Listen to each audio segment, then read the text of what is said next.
I like to rock out. I like to throw shit around. I like to go nuts. I like to lose myself on stage. I like to scream. I like to holler. I like to break things. I like to yell. I like to get my anger out. Everyone thought that I was going to be like a Faith Hill Shania Twain, and I'd be like, no, I want to rock.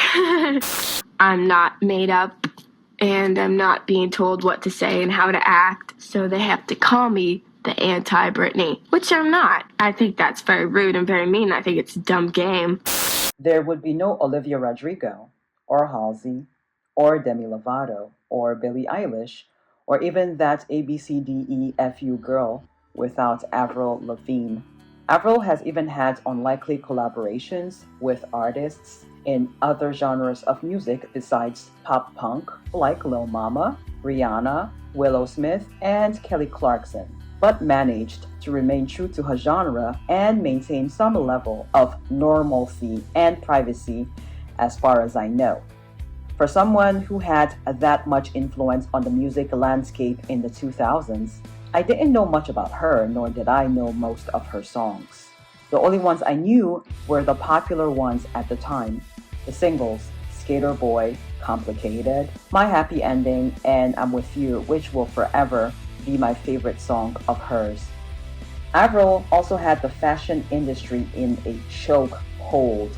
I didn't realize this at the time because her style wasn't necessarily my vibe in high school, but she was a trendsetter with her stick straight hair, heavy black eyeliner, striped necktie over a white tank top, and the wrist sweatbands or spiky bands. Basically the types of clothes you'd find at Hot Topic that were niche but became mainstream because of her.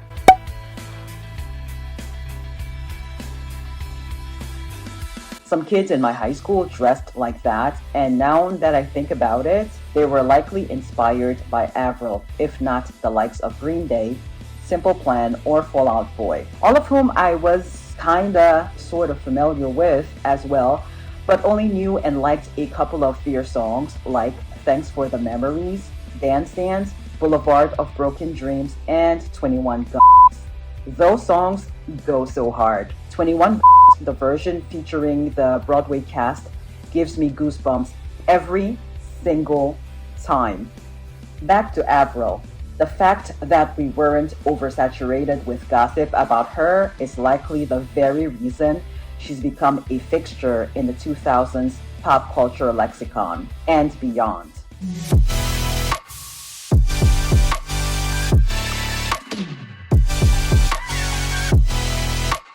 Listening to Under My Skin, Avril's sophomore album as a fully grown adult, I realized how slathered with teenage angst this whole album was and how young she looked and actually was in her music videos and interviews.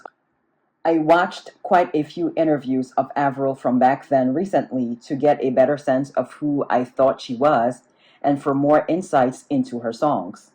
There was this one where she was co-hosting TRL, and she was a good sport about it, but I could tell she didn't want to be there or to be doing that. She was chewing gum and pulling it out of her mouth and playing with it and cursing, which had to be muted or bleeped out. It was very much giving early Lady Gaga, who cared more about the music and the fans than talking to press. Lady Gaga still cares about the music and her fans, but seems more open to interviews than previously, which is evident in her going on a lot of podcasts on her most recent album cycle, Mayhem. Likewise, Avril seems less awkward in her interviews now than before, but she's consistent.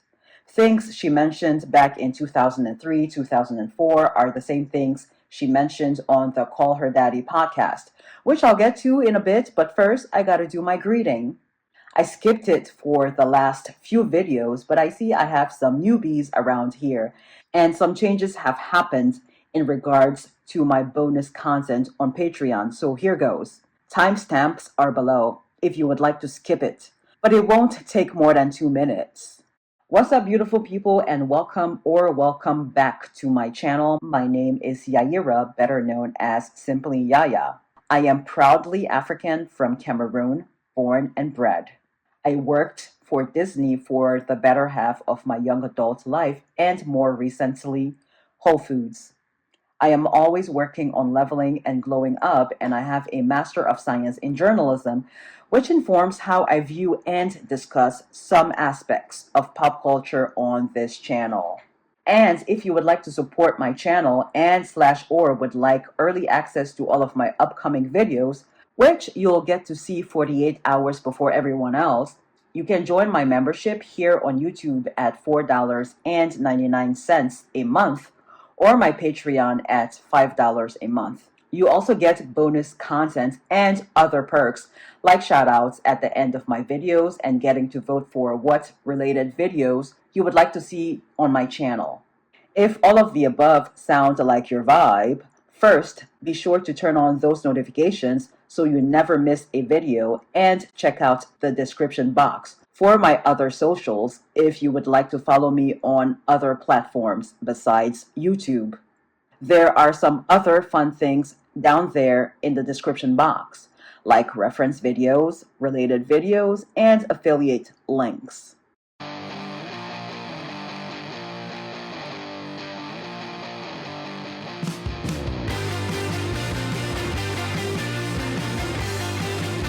I was 16 when Under My Skin came out, and if I would have watched that interview with Avril that I mentioned above back then, I would have thought her rude. I had come to America from Cameroon in Central/West Africa just 3 years prior to this album release, and respect for elders was deeply ingrained in me. It didn't matter whether that elder was right or wrong. So I would have been low-key put off by Avril and her too laid-back behavior.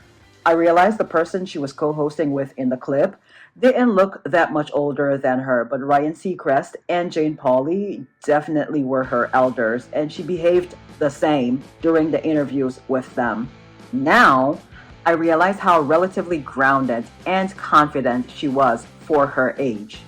You would have to have a level of confidence to be able to do the opposite of what was popular at the time, not because you want to be contrarian, but because it's who you are at your core. Avril had gotten the record deal because of a song she had written, which she had performed for the label executives, and so she wanted to keep that going for her albums, writing, or at the very least, co-writing her own songs, and was adamant about wanting distorted electric guitars incorporated in her music. And after going through so many producers and songwriters who were writing songs that were not her style, she finally got to work with people who understood her vision and helped her bring it forth. Then she had to face another upheaval. Avril had mentioned in the interview with Ryan Seacrest how magazine photographers wanted to put her in quote-unquote skanky clothes for photo shoots, and she refused and instead emptied out the contents of her backpack, saying she brought her own stuff to wear because she liked her style. Now that's ballsy. The thing she had working in her favor as far as keeping her own style was, for one, her mother was in the room with her when she was getting signed, she had said on the Call Her Daddy podcast. So that means less of a chance of executives twisting her arm to get her to do what they wanted. Not that a parent being present has ever stopped them. Anybody watch Quiet on Set on HBO from last year? Anyway, the second reason Avril was able to express herself authentically and freely via her style was that the industry was slowly shifting, thus looking for an act that was slightly different from what was trending at the time, but also not too different, an anti-Britney of sorts, and Avril fit the bill. L.A. Reid, who had signed her to Arista Records and has put on other massive stars like Rihanna and Justin Bieber, had said this about the direction he would have went to quote-unquote package Avril, because back then, the artist was the product.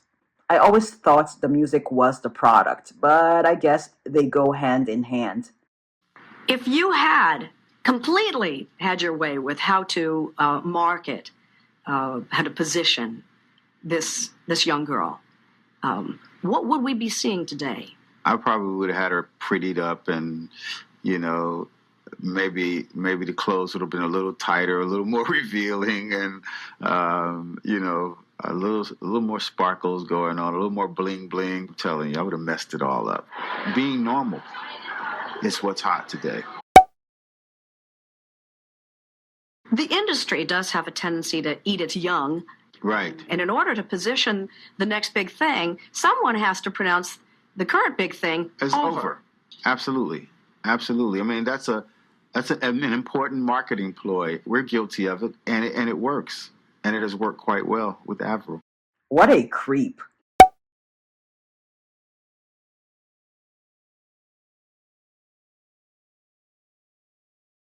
Avril dodged a bullet there, but it has cost her. She has won a ton of awards throughout the years, but 0 Grammys, despite having been nominated 8 times. It's like I said in my Lana Del Rey video. You can have all the talent and charisma and sell all these records and have sold out concerts and a strong fan base. But if you don't play the game, you don't get any Grammys, which is the most coveted award for most artists because it sort of legitimizes them. Sidebar, winning a Grammy sounds awesome. I won't minimize that. But being even nominated, being considered for one is an honor, in my humble opinion. The other thing I also now realize is Avril's attitude on the interviews was actually very on brand with the music she was making. Very anti and rebellious. I wouldn't even have suspected that she loves something as girly as Hello Kitty. I was just as surprised as Alex Cooper when Avril mentioned that on the Call Her Daddy podcast. But of course, Avril loves Hello Kitty. Who doesn't? Hello Kitty is pretty universal at this point, in my opinion. Regardless of where you fit in, style-wise, even if you don't like Hello Kitty, which I would find hard to believe and would have to question why, you don't hate it either. It's a harmless cartoon. And I have also come to appreciate how Avril came off in her old interviews. Her peers at the time were busy being quote-unquote good girls and boys and behaving the way the industry wanted them to, and Avril was just like, I'm too chill for this. She was who she was, but he wasn't. You know, the guy who likely inspired track 4 on the album. See what I did there? I love a subtle transition. Anyway, the chorus of Don't Tell Me is melodically similar to that of Complicated from her first album, but lyrically, obviously, they couldn't be more different, but with a similar thorough line. In Complicated, she's calling out someone for being one way with her and another around other people because they were worried about their reputation or how they would be perceived.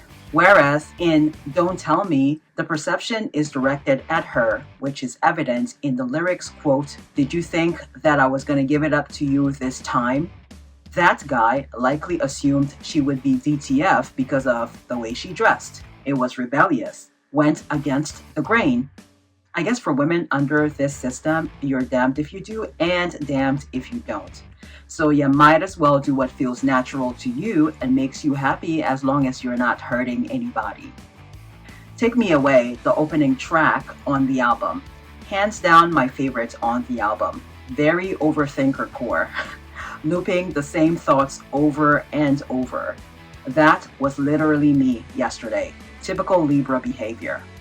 Freak Out is my second favorite.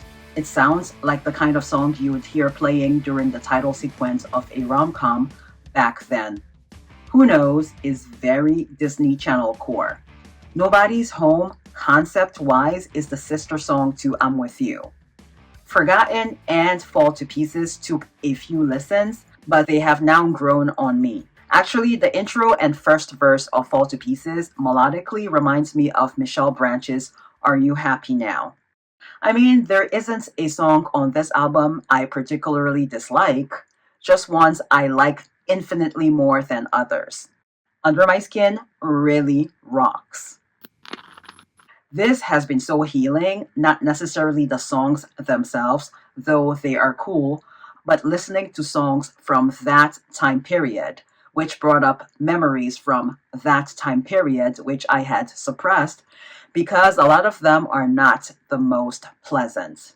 As I mentioned, I was 16 when this album came out, so I was in the process of completing 11th grade and was just so sick of high school at this point and seeing the same people and the rigmarole of projects and pop quizzes and debates that always counted for 60% of your grade. I was just ready for something new. There was just a lot of angst, which mirrors the album. Also, this is so random, but this is the perfect time to bring up how I've always been a little surprised that Avril Lavigne's music didn't make the cut as soundtrack for the Twilight movie series, or at the very least, she didn't make a song specifically for the movie because Bella in the first movie was very much giving Avril energy, minus heavy eyeliner and agency. The vibe of the first movie was very much emo. Also, Stephenie Meyer had written the first book and gotten it published around the time Avril was super popular. Avril and Kristen Stewart actually kinda look like they could be sisters. As far as the conspiracy theories of Avril having passed away and replaced with a doppelganger named Melissa, I wasn't even aware of that until I started doing some research for this video. I am more inclined to believe the conspiracy theories about the government than I am to believe ones like this. But honestly, after watching Sloane's breakdown of this conspiracy, if I was 16 watching that, I 100% would have believed it. 100%. I was a bit gullible at 16. Watching that now, though, those people perpetuating this conspiracy deserve an award for real. And then they need to go outside and touch grass. Imagination is great, but at someone's expense, seriously, get a life. Avril had been open about her battle with Lyme disease, so naturally her focus would be on nothing else except getting better, hence her disappearance from the public for a while. That's how I see it. Sickness aside, as mentioned before, she seems to value whatever privacy she can get as a public person. She had said on the Call Her Daddy podcast that she had long accepted that she will be photographed whenever she left her house. That she had no control over. She just had to make sure that she was mentally prepared. But her relationships and talking about them or not talking about them, that she could control, and she's quite good at deflecting from the topic without being rude to her host. She doesn't consider fame a prison like some of her counterparts in the industry.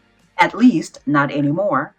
Also, how incredibly cool of her to get on stage and perform with Olivia Rodrigo during Olivia's first tour. That, to me, says Avril knows she's that bitch and irreplaceable. If you enjoyed this one, please give it a like, comment, share, all that good stuff. The next episode in this black and white album cover series will be about Ashlee Simpson's I Am Me album, her comeback album after the whole lip-syncing debacle. So again, you might want to hit that notification bell if you don't want to miss this episode. But in the meantime, watch this other video next.